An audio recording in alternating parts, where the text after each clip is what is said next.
everyone, this is Shannon Waller here, and welcome to the Team Success Podcast. I am really excited because I had the opportunity to be in a workshop with one of our phenomenal clients, and the way he was talking about his team got me completely excited, and I said, can I interview you for the Team Success Podcast? And he very graciously said yes. So I'd like to introduce you to Jeff Grove, and he comes from a profession that is known, well, not necessarily always for its teamwork. Can I say that?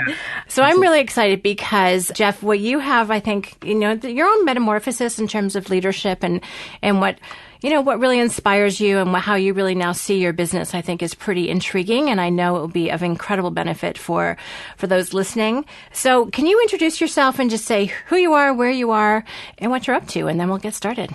Sure. Well, I'm Jeff Grove, as you said. Thanks for having me. I'm in a town called Reading. It's a city, about 100,000 people, about an hour northwest of Philadelphia, Pennsylvania. I'm a general dentist. That's what I went to school for, college and dental school. And over the years, I've realized that I've got more of a drive to be a leader and an organizer and an entrepreneur. And so I spent 10 years, doing kind of the normal dental office thing, running a normal kind of cottage industry dental business, and, flicked a switch about 4 years ago and decided that I had done that for a big chunk of my life, and that there was a lot about it that I liked, and I had learned a lot about dentistry and the dental business, and that if I decided to be more of an entrepreneur and a leader, I could scale out what we were doing well at a small, level and take it to a bigger level in lots of different ways. So since then, we have built one kind of master office, let's call it a Center for Dental Excellence. It's a 10,000 square foot facility with 7 doctors and 18 operatories. So it's sort of a monster mega dental practice. And from that, we built a platform there that we've turned into a dental service organization, a DSO. So I partnered with an awesome CEO, someone that has an opposite Colby of me, someone with an incredible follow through, and an MBA from Stanford, which doesn't hurt one bit. And now we're off and running and creating a business that has spawned out of having one very visionary and very entrepreneurial dental office. And we're trying to make a whole lot more of them. Wow, that sounds incredible. And I think that entrepreneurial journey is really interesting.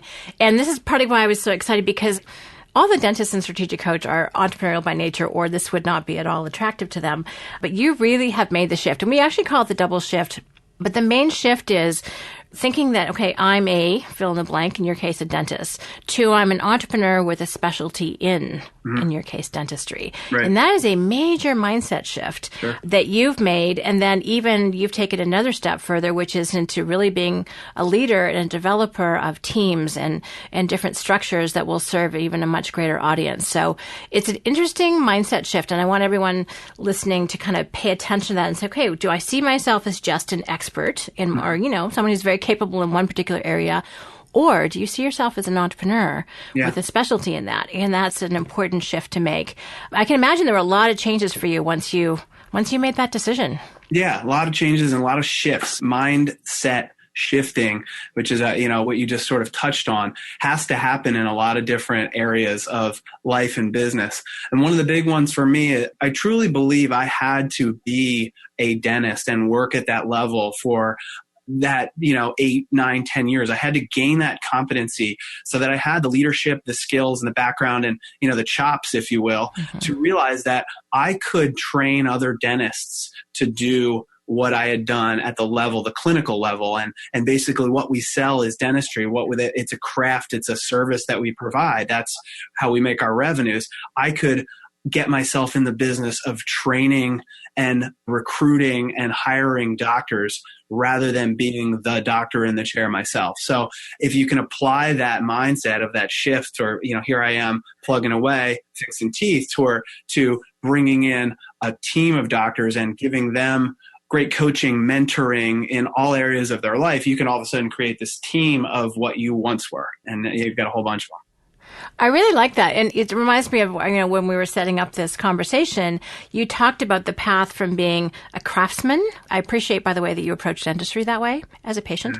I really like that crafting analogy, to a leader. And there really is a different way of doing things. And I know a lot of professionals, especially in the medical profession, who really do struggle with that. And some of them are just passionate about their craft. And lots actually want to, okay, this is complicated. This is hard. How can I make it easier? And so I'm sure, what the environment and the setup that you've created just actually frees people up to do what they love to do. And you get to harness a whole bunch of different people's talents, which at Coach we call unique ability. And that must be fun for you. That must be really fun to leverage people's innate talent and capabilities and see them flourish that way. It is fun for me. That's where I discovered my unique ability. That's what, got me so excited and took me from, as I'd done just dentistry for all those years and done some management and leadership. All of a sudden, there's some spring that's lost in your step. So for me, and again, it's an individual decision, it was more of an absolute necessity to find a different way to continue to be a dentist and to enjoy it. And I wanted to take more of an entrepreneurial route and become more of a coach and mentor and bring more doctors in. And to do that, I had to become better at all levels of business. We had to build a bigger office, a bigger practice, hire more people, start to have team leaders that I rely on for lots of things rather than doing everything myself. There are a lot of dentists, Shannon, that love that craft and will continue to hone in on it and be satisfied with constantly trying to just up their game, like in golf, lowering your handicap just a little bit more and getting better and better and better. I got to a certain handicap where I felt this is about as far as I'm going to be satisfied taking this part of it. Let's try to get the handicap down in a couple different, other areas and see where that leads me. That is just a great way to think about it. That's the distinction between excellent and unique. I was excellent at sales. I was really good. I can make excellent income. But at some level, it became a numbers game. And I thought, I can't do this forever. It's actually a really weird place to be where you're like, I have to do something different and I don't quite know what that looks like yet. Yeah. There's some trepidation at that level. And then fortunately I discovered coaching, mostly from having watched Dan Sullivan do it for so long, but I knew nothing. I remember going into my first workshop room and I had actually designed what I thought would be a cool day. And I stood up at the front of the room and I opened my mouth. And again, there was no one in the room, thank goodness. And I realized it was just blank. It was silence. I was like, okay, I need to go back and practice a little more. But then I did it and it worked. And then that was a whole new path. And again, you have to get your handicap down in those other areas. But there's an active commitment and courage there that, first of all, I just want to acknowledge and appreciate that you made it. And I think anytime you kind of branch out or expand past your initial focus area, there is that commitment and courage. And we talk about it, Coach. Courage doesn't feel very good. It's a little scary. You've got something that you want, but you actually have no idea and you don't actually have the capabilities in place yet to do it. So what was that moment like for you? It was a little like, what are we going to do next? Absolutely. But just to go back a little bit, when I decided I wanted to grow and change, I knew I couldn't do it alone. I knew I needed great coaching. I knew I needed to learn from other great entrepreneurs that had made this leap from doing a craft or selling one thing to trying to scale out a true business. So I sought mentors and coaches. And it turns out that the mentor and coach that I studied with for 4 years was actually a student of Dan's and strategic coach. So I started to learn a lot of the fundamentals that now I'm really solidifying by being a 10X coaching client. But I'm bringing that up because at that moment, at that juncture, I think it's very critical to look within and say, who am I? And yeah, I am a little bit scared, but I also have this natural instinct to keep pushing the boundaries and be okay with some risk. And then I learned about Kolbe and I said, aha, oh, my Kolbe's done. Okay, now I realize that my natural MO is to kind of keep pushing things a little bit. And I'm okay with going out and saying, I don't know exactly what's going to happen if I jump out of this plane, but I'm confident in my ability to design the parachute, as I fall. And I realize I'll get it done, pull the cord, and everything's going to be okay. So I made the jump. Now, there's going to be people that hit that juncture where they know there's something more that they could be doing. They're going to have a harder time probably jumping out of the plane and making some of those changes. If you can go then to Kolbe and say, well, that's my natural MO, it might be a little bit of a swim upstream, but they'll get there. Oh my gosh. There's a lot of working parts in that answer, but I love it. Well, the whole thing of, building the parachute as you're falling is so accurate for entrepreneurs. And for anyone not familiar with Kolbe, which if you've been listening to this podcast or my one with Dan Sullivan, Inside Strategic Coach, you probably heard me mention it before, but it's Kolbe.com if you want to go check it out, KOLBE.com. And what's amazing is it's not your intellect, it's not your capabilities, it's not your training. You can't fail. It's not a test, nor is it your preferences. So most profiles that people take are all about what you want, your desires, your preferences. Are you introverted or extroverted? It's not that either. So what it gets at is how you naturally strive and how you naturally take action when you do care about something. Now, how well you do it, probably related to how much you have upstairs. But really, it's incredibly predictive of how you will take action. And as you said, everyone will get there at some point. Some people with more facts in advance, some people with a plan, some of us not at all. Mm-hmm. But yeah, it just gives you a lot of confidence. And if you sound like me, because I know when I learned about my Kolbe MO, I was like, oh, that explains a few million things. Also, yeah, I learned to trust it. Mm-hmm. My quick start doesn't kick in until the last minute, which can be slightly terrifying because you're, at the edge of the plane. The door's gone. And you're like, okay, where's that parachute stuff again? Yeah. But it works. And I know I can count on it. I put it to the test far more consciously now, and it always works for me. In fact, just to share a quick story, I just came back from Chicago and was coaching a brilliant group of team leaders. And I had been away, and I hadn't been on vacation, had been in the office, had a company meeting, but I hadn't been coaching. The morning of, I was feeling a little weird. I got up in front of the room and I saw my peeps and blah, blah, blah, blah, blah, blah. You couldn't stop me. It was like a button just got pushed and bam. You know what this feels like when you're just all of a sudden in your element with your people and it's just right there and available for you. So when you can learn to trust your Kolbe, profile MO, whatever it is, there's no right or wrong Kolbe, just how you use it. It's kind of brilliant. So I love this because what we're talking about are the tools and the people and the resources that you use to really give yourself some more solidity in this some more capability in this new venture. So what are some of the other things you've done or some lessons you've learned? Like you were in your own private practice before, and now you've got this large facility with doctors and labs. What were some of the steps in between, or what were some of the things that you did maybe that didn't work that you would advise people to do it this way, not that way? At this juncture, to make this switch, a lot of letting go has to happen. You have to become very clear on what your highest value activities are, the things that only you can do in your business, and do everything you possibly can to restrict yourself to doing only those things, which means in turn letting a lot of not so important, I call them LVAs, low value activities, go and delegate those to other team members, which involves trust. You have to realize that they may not do them as well or the same way at first that you did, but if you give them the right feedback in the right way, they want to help you.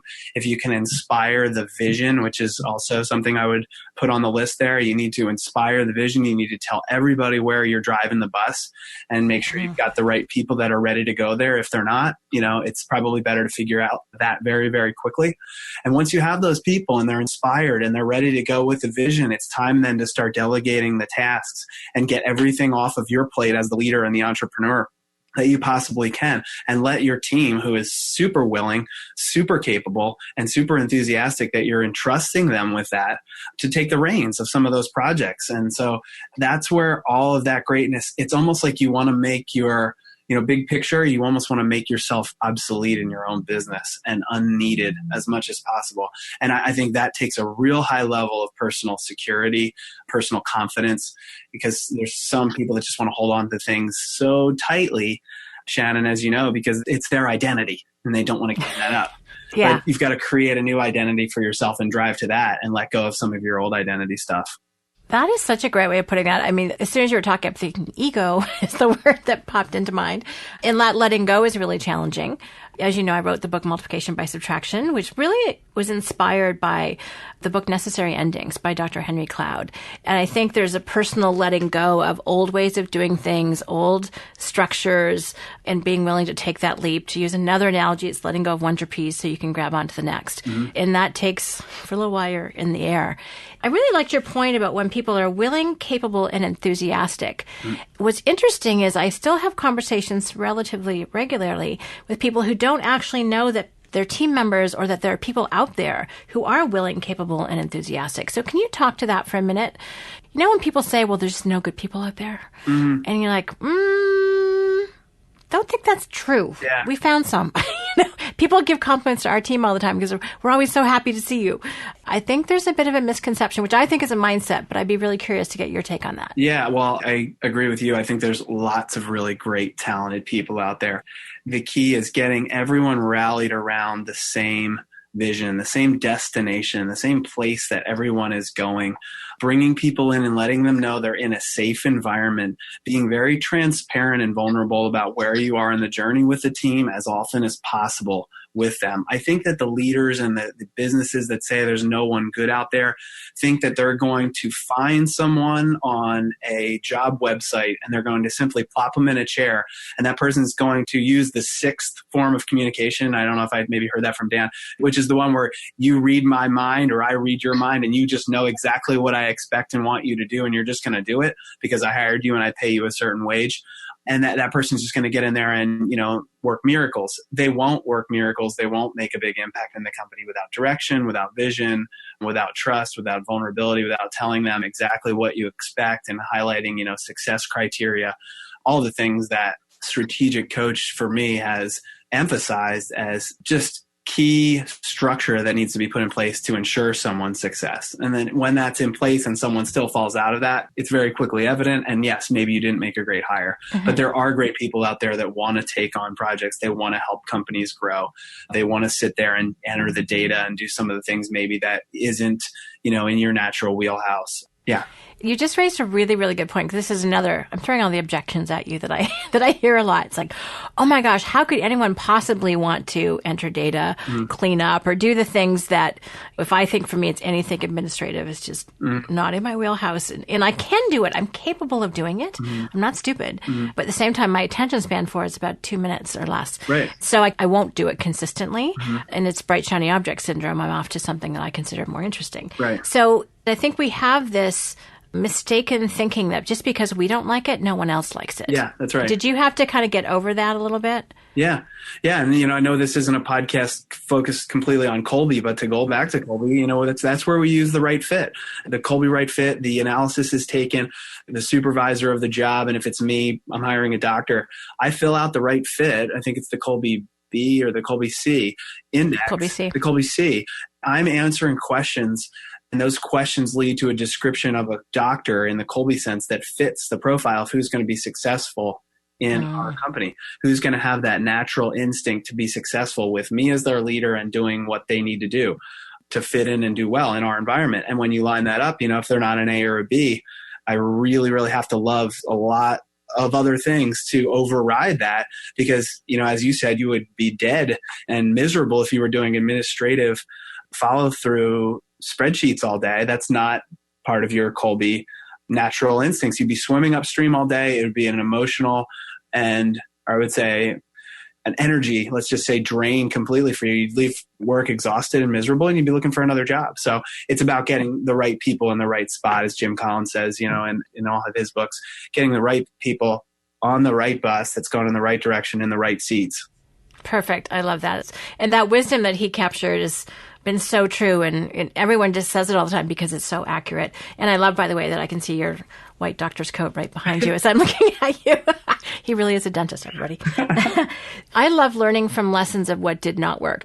And then I want to get to your team now, because I know you have an amazing team. You've raved to me about them. Yeah. So are there one or two hires that where, you learned something, either you weren't clear enough or maybe you overrode your knowledge about the Kolbe right fit or something like that? Was there one or two things where, and even didn't have to be a disaster, but is there a circumstance or two you're like, wow, I thought that would work, but it didn't, and here's what I learned from it? Yeah, I would say that, especially with team, let's face it, your team and the people that you work with and bring on board are going to be a huge make or breaker for your success. And the better you are with hiring and bringing in the right people and putting them in the right spot, the more successful you're going to be. And Dan said something that resonated with me at one of the last meetings. And, he said that there's a lot of high quick starts in the 10X program. And he said high quick starts tend to be great at sales and talking with people. And they tend to be really good at getting people to like them and like their vision and get on board. So he said, really, you shouldn't be doing any hiring, because we're good at talking people into being what we want them to be, right? And in that moment, when that person's looking for the job, you're talking them into being what you want them to be so that they will sit in this certain seat on the bus.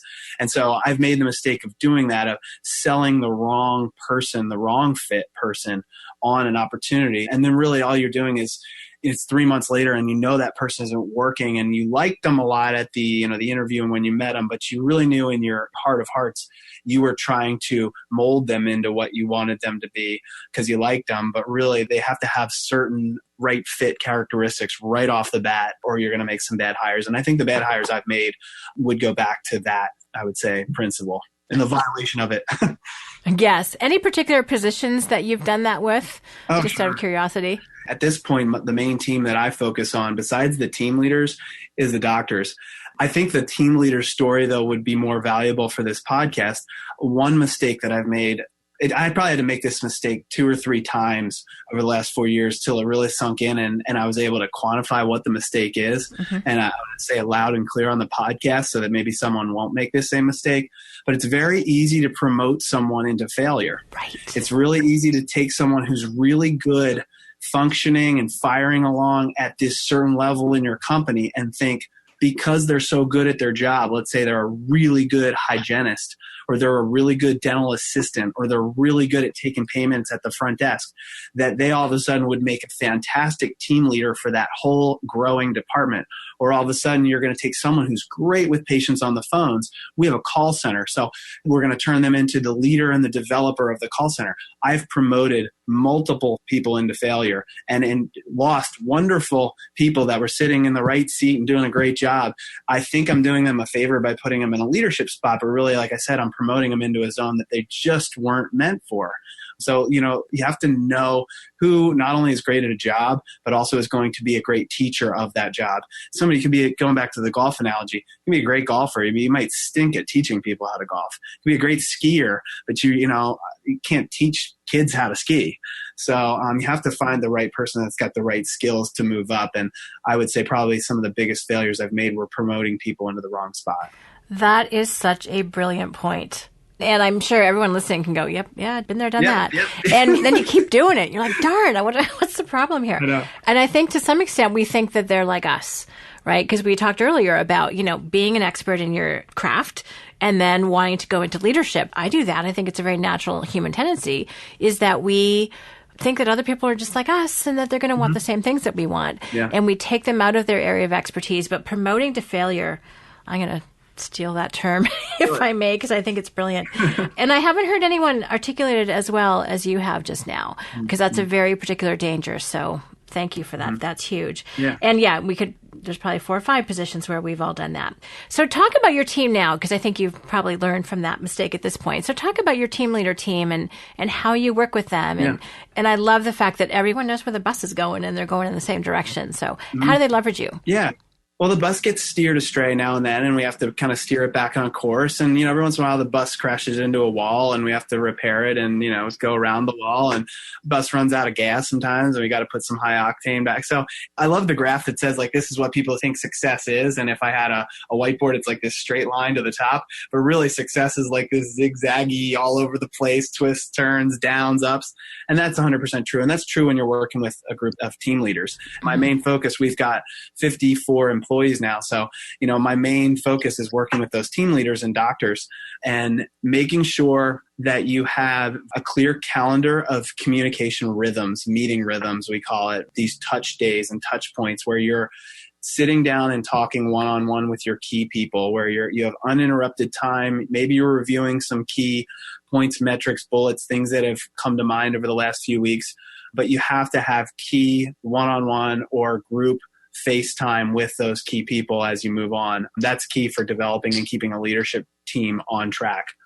Trying to avoid making any kind of decisions or having any kind of important conversations via email or anything technological, I think is important. We strictly use email. We use an app called Slack to communicate, so it kind of doesn't violate people's personal texting, but using an app like Slack or email just to kind of say, hey, the meeting changed from 1 to 1:15, or can I see you on Friday, or can we put this on the agenda for Tuesday, or hey, that's the only way we communicate electronically. Everything else happens face to face. Can I get 2 minutes? Can I get 5 minutes? We don't ever let that ceiling of complexity over issues and things build up. We try to be really transparent, very vulnerable, really where we are, own our mistakes. And that's all key in working with team leaders. It definitely helps you. I heard a great podcast the other day, and they talked about there's 2 sort of sides of a spectrum when someone comes to you and there's issues happening and you're discussing hard topics in a business. And people either lean more toward the suspicious side, like I'm kind of suspicious of that. I'm wondering how's this going to affect me and what's the problem, what's the underlying, or they lean more toward trust. The better the communication is, the more your team's going to lean toward trust. I would Google that one, trust and suspicion. That's a really good way to kind of gauge. We use the term ice in our business a lot. How thick is the ice? Even Covey talks about deposits in a bank, and you can't over withdraw. If Shannon and you have a relationship, and if I'm making enough deposits and then I screw up a little bit, there's some money in there. We don't overdraw the account. We use the term ice. Like if your leadership ice is thick, then things can happen and the ice isn't going to break. If you're not communicating well and there's more of a suspicious feel in the leadership team rather than trust, and this always needs to be worked on. This is my point.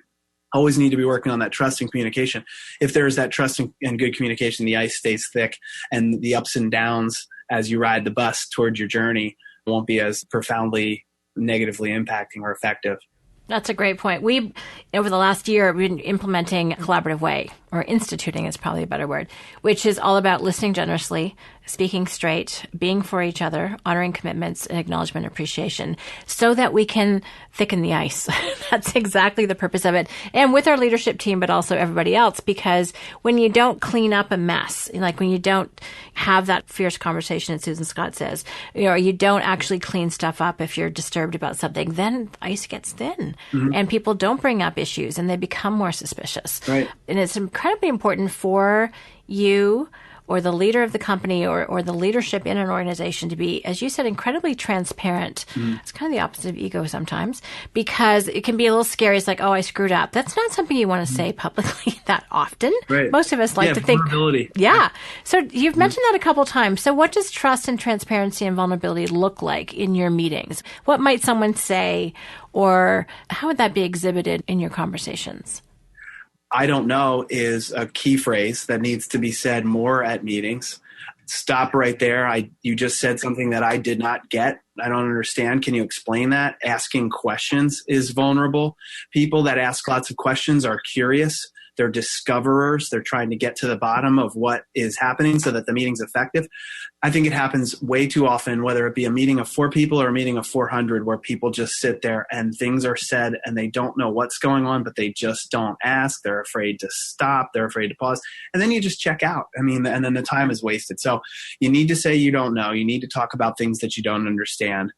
Because it's that vulnerability of admitting that, like I said, to me over time builds that ice and makes it thicker so that with thin ice, it doesn't take a whole lot. You could just set this marker on the ice and it would break.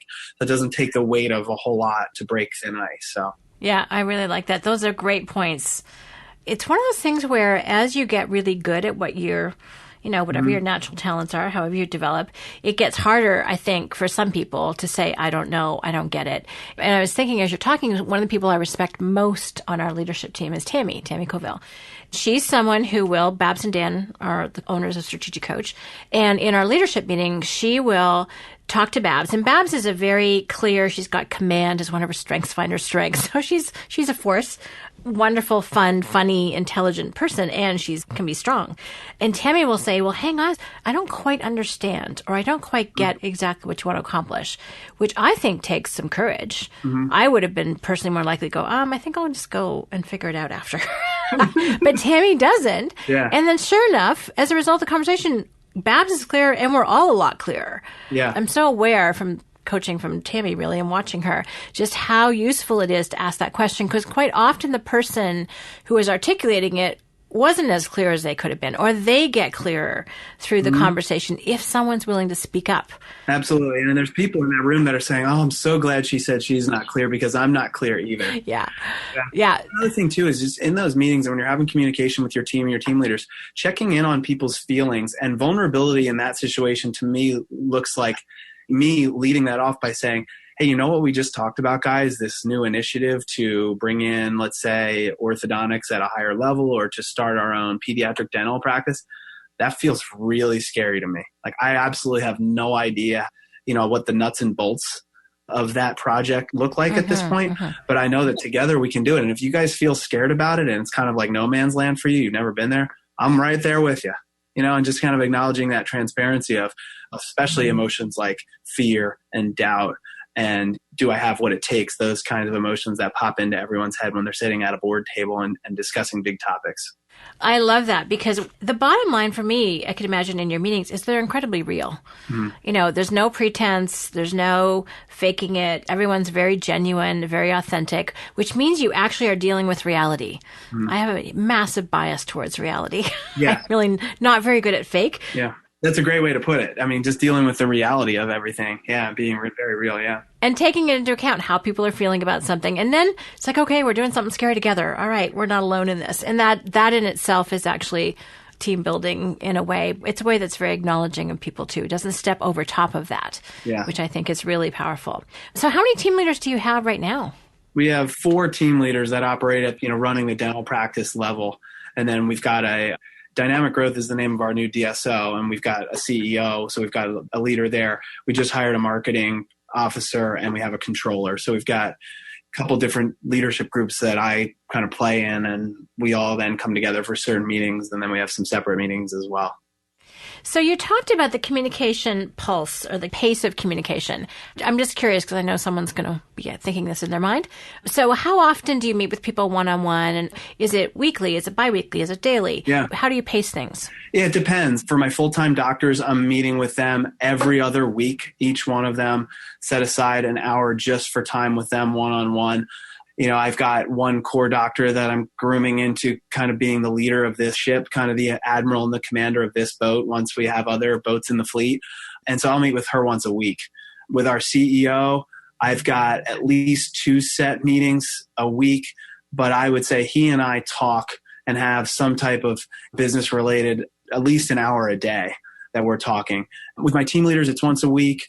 We have a quarterly retreat where we leave the office. So each quarter we leave the office and we're out. And that's sort of the entire leadership group off-site in a space, whiteboards, markers, comfy clothes, just like, let's just talk and let's, start some new initiatives. That's where I will introduce things like the impact filter, and we'll talk about some broader concepts for the future and tools that we need to implement, and kind of what are we going to focus on in terms of training at the next meetings. Every Tuesday, so once a week, we have an hour that the whole office is able to come upstairs and we can connect in different departments. So our team leaders, our department heads can connect with the departments. So that's once a week. Once a month, we have a 2-hour all-team meeting. We just had it this week. Everybody's together. We have lunch together. We present a whole bunch of things, some type of motivational or directional component. Once a quarter, we have a whole day that we're closed. And a lot of business owners will cringe at the opportunity cost of that. They'll think, in a dental office like ours, where, we might have anywhere between $25,000 and $35,000 worth of revenue in a day. Like, you think, how could you ever shut down for that day? But, it pays back itself 10 times to have those days where you connect with your team and everyone's together and you kind of corral everyone's thinking and everyone's energies back to the core vision and the core purpose and what we're doing and the core values of the company. This is an analogy I use when I talk to people about running a business, and I think about a lot. Your business is kind of like a tire with a real slow leak with a tiny little hole, pinhole in it. It's always leaking. I think it's one of Newton's laws. Someone told me entropy. I wasn't great in science and physics, but that systems are always losing energy over time, and that tire is always losing a tiny little bit of air. And if someone isn't always setting aside time to pump it back up, it'll be flat. Yeah. And no matter how good your business is, there's a teeny pinhole in it and it's leaking air at all times. Or you got to be putting some air back into it and find times to do that at a regular rhythm, or you're going to have to pull over and get your donut out. I love that. Well, and it's so, so true. And this is so great that you're saying this, because I actually had the same thoughts last week. Sometimes we're like, okay, everyone's good, let's go. And everyone's focused on their front stage, which is one of our coach terms. Everyone's focused on the clientele and your customers and your patients. And we don't take time to work on ourselves. And that's what I do. Clients fly up, team leaders fly up for their one-day quarterly team leader meeting with me, or I go out to an on-site and I'll work, usually sometimes once a year, but more often quarterly with groups just for that point, particularly with the leadership teams. And it looks like this massive investment, but the returns are incredible. They're multipliers. So yes, there is an opportunity cost. There's no question. I'm very conscious of that. Okay, I need to deliver 10 times more of that value. Yeah. But it's amazing because when people get aligned and they realize that they're connected and they realize what difference difference they're making in the world. You share patient stories, I'm sure, Mm-hmm. and they get motivated again. It's like, oh yeah, this is what we're up to. And you not only kind of like refill the air that's been lost, but you actually add more. Mm-hmm. You add more energy into the system. And I think whatever your meeting pulse is now, as you're listening to this, think about, okay, is there time in between our meetings for people to lose energy? Mm-hmm. And how can you shore that up and just trust that, if you've got great people on board, which you likely do, that it will pay off in spades and people just flourish with attention. They flourish knowing that you care about what's working for them and what's not, and where you're going and sharing the vision. That's food. Yeah. That's food for people that I think we don't give them enough of sometimes. I think a lot of companies and employees and leaders and team members, they start to dread the concept of a meeting. And if the business is run in such a way that meetings are only called when something's wrong, no wonder you hate meetings. You know what I mean? Because it's like, we're going to just get chewed out and, the boss is ticked and the numbers are down and that's a meeting. But if you have a meeting rhythm, you can freely talk about the wins and celebrate all the great things that are happening. As we start every meeting off with wins, by the way. I mean, it's just a part of the process. We always share a win. So you know that there's going to be some really great positive energy that comes out of the meeting. And you're going to also talk about some things that maybe aren't going so well. And you do that at everyone. Everyone knows what to expect. So you sort of eliminate that factor of dread, of the dreaded meeting, because we're actually on a rhythm and we're talking about good things and things that need work every single time. No secrets, nothing hidden, rather than, I just got an email. Dr. Jeff needs to have a meeting. I think the doctors that are on our team weren't used to that at first. And when they saw that I was going to have a meeting with them every couple of weeks and they came in for their first one, I mean, they're like, what way does it go? So they think something terrible is going to happen because people associate meetings with the boss as like, this is bad, rather than like, no, this is just a rhythm and we just want to stay on track. We need to talk every 2 weeks. And you'll be blown away at all the things that you're able to talk about and all the things you're able to learn and connect over. If you have half the meeting set up with a set agenda and the other half is just like, hey, let's just talk. Yeah. What scares you? What's hard? How are things going? How do you feel? Yes. And then you get to help people and coach them growing. So a couple things. You just reminded me that one of the things that's so important in terms of entrepreneurial team leadership is to remember that everyone was trained by somebody else. Even if they're just out of school, they had parents. They had an educational system. They had a church or community system that trained them a certain way, which may or may not be your way.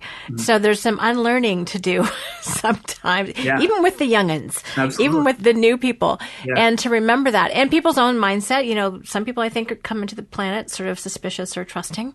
There's people's own natural biases as well, and I think that's really key. The other thing that's been resonating through my mind as you've been talking is, I was just with Dan in Chicago this week, and he went into one of our coaches' workshops, and he said, no matter what business you're in, think of yourself as a coach. What you're really doing is coaching, and your job is to help your clientele and your teams have a bigger and better future.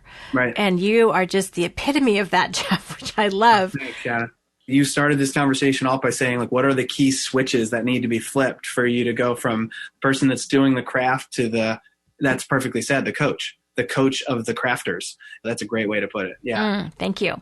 So what are some other coaches or tools or books you've read? We've talked about Right Fit and Kolbe.com, and Right Fit is a Kolbe process. But let me just describe that for a minute because it's pretty profound. And if you want to take your hiring success rate from 50% to 80%, do this. So basically you do a Kolbe A profile. You need to do your own. And then you do a Kolbe C on the role, which is a job description in striving terms. Like, what will you reward? What kind of behavior will you reward? Not the intelligence, not personality. And you want to do it before you fall in love with the person in the hiring process. That's the other thing. Yeah. And if you've got more than one manager, supervisor, leader, then you can combine those Kolbe Cs. And we were chatting about this in my workshop. And it's like, yes, it's really important to have all the quote unquote supervisors because we may have different expectations for that position and we had better get on the same page. Right. And then Kolbe is awesome because they produce a range of success. The terms are fact finder, follow through, quick start, implementer. And, it's, well, I want a fact finder between a 6 and an 8, or I hope in dentistry there's some implementer energy, which is physically using tools and crafting, et cetera. And then, as you said, you don't hire below a B. So they give you an A, B, C, D, or F rating. Do not hire below a B. I don't care how much you like how they show up or how great they are in the interview or how much you like their personality or their MBA from wherever. It just says you're going to hire someone whose mental energy is not on this track. Right. And Dan's expression is, please ride the horse in the direction it's already going. Yes. That's the easier way. Yes. So that's cool, B. What are some other tools, resources, people that you have found really either help make the shift or provided really important tools? One more before I let you answer. You mentioned the impact filter. I just want to remind you listening that the Extraordinary Impact Filter is now a book. So we have that, and that's available from Strategic Coach. So if anyone wants to check out this amazing communication tool, we've made it easy in a book that takes less than an hour to read.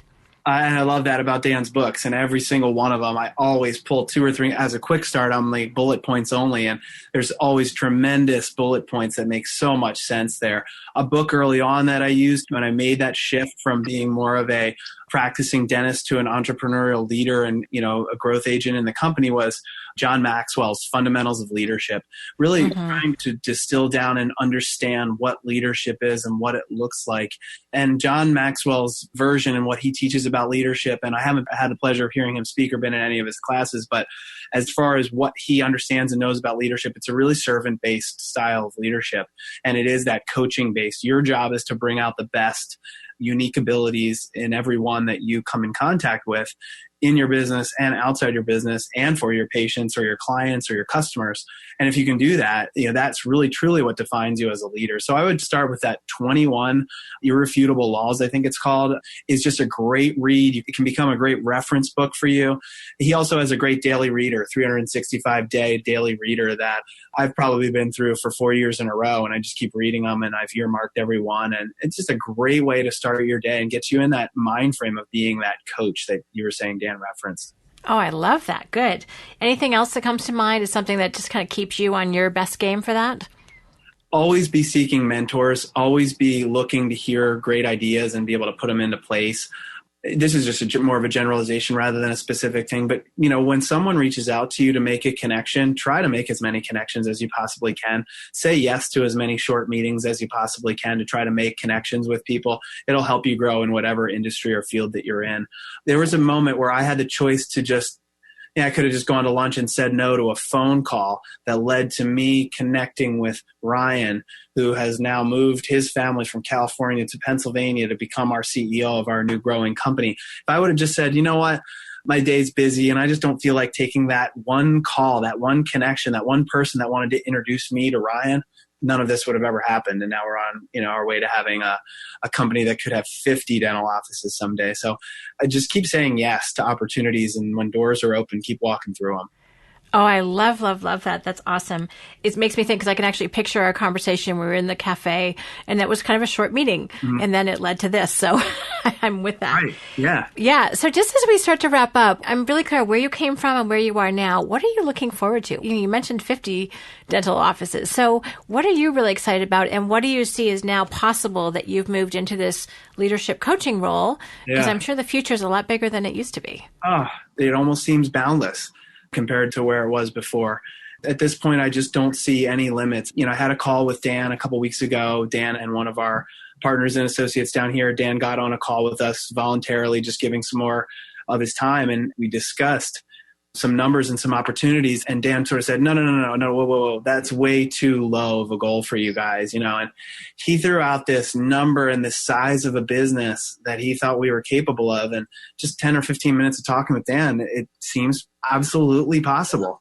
Every great, huge business with huge impact started small and continued to grow. And so I just don't see any bounds anymore. I just think we can take this wherever we want to take it, which is a freeing feeling for the rest of your life to be driving something like that kind of a bus. That's a big bus. It's a whole fleet. There you go.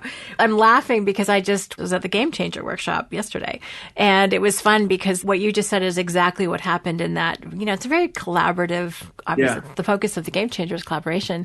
And people are seeing new possibilities and simpler possibilities. Right. And, we talk about if your 10 times company is going to join up with another 10 times company, that means 100 times. Right. But you can easily add a couple zeros to that, which is probably what he did to your brain that day. That's what he did. Yeah. And he even said, if you're thinking right now that you want to grow 100 times or 1,000 times, he said, if you're thinking local, it has to be national or global. Yeah. You just see people go bam, bam in their thinking, which was somewhat intimidating and scary, but also incredibly exciting. Collaboration is simply unique ability teamwork on a company scale. Yeah. What I really appreciate about what you said, Jeff, is that you had to get really good at your craft first. Yeah, and then you outgrew that. And then the next thing is to get really good at unique ability teamwork. And then who knows, by collaborating with Ryan and other great people, you can take this even bigger. And I also am really clear you're collaborating with other dentists, who want to be part of your bigger vision. So that to me is exciting. And we live now in a world where collaboration and networking is brilliant. So I've got so many takeaways from today. I'm so... Me too. Thank you. Oh, good. And especially promoting to failure. I'll give you credit, but I'm going to write or blog about that or podcast about it or something because it's such a key point. Yeah. Also, always stay open to opportunity. I think that's key. Know yourself through Colby and other profiles. Get leadership coaching and mentoring. And I love that the person that you hired, then it's like, okay, well, who mentors them? And then that ends up being strategic coach. And then you took that next level. So I think always being open.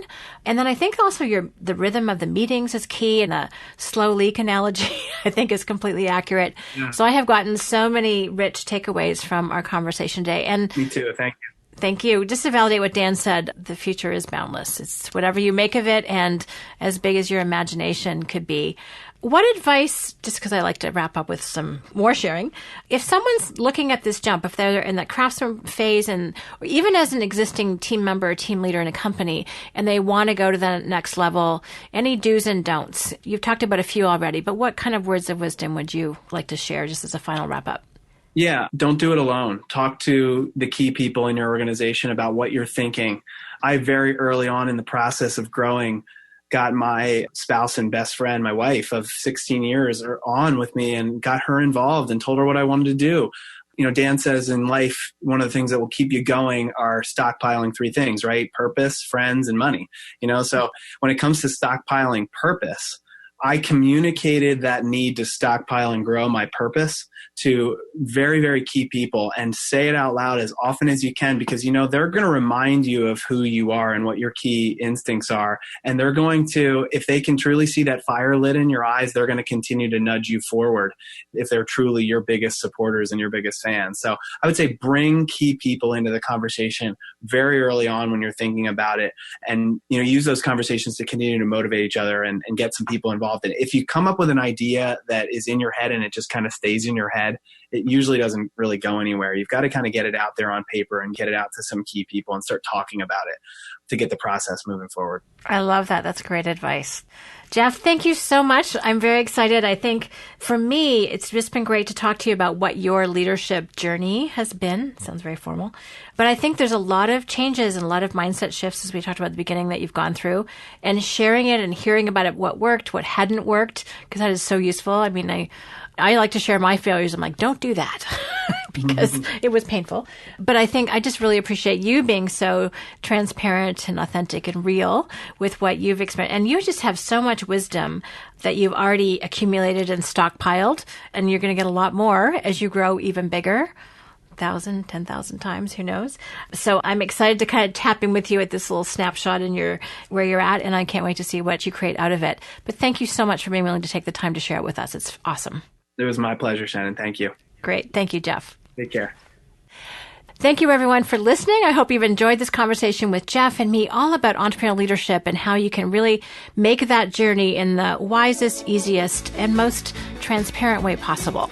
Any questions or comments, please let it know at questions@strategiccoach.com. And always, here's to your team success. Hi, Shannon here, and thank you very much for listening. If you like what you heard today, please take a moment to rate the Team Success podcast on iTunes. And we'd love it if you'd share the podcast with anyone else who could benefit. If you're interested in learning more about the Strategic Coach program for entrepreneurs, visit us at strategiccoach.com or the Strategic Coach channel on YouTube. For free downloads and more team success strategies, visit teamsuccesshandbook.com.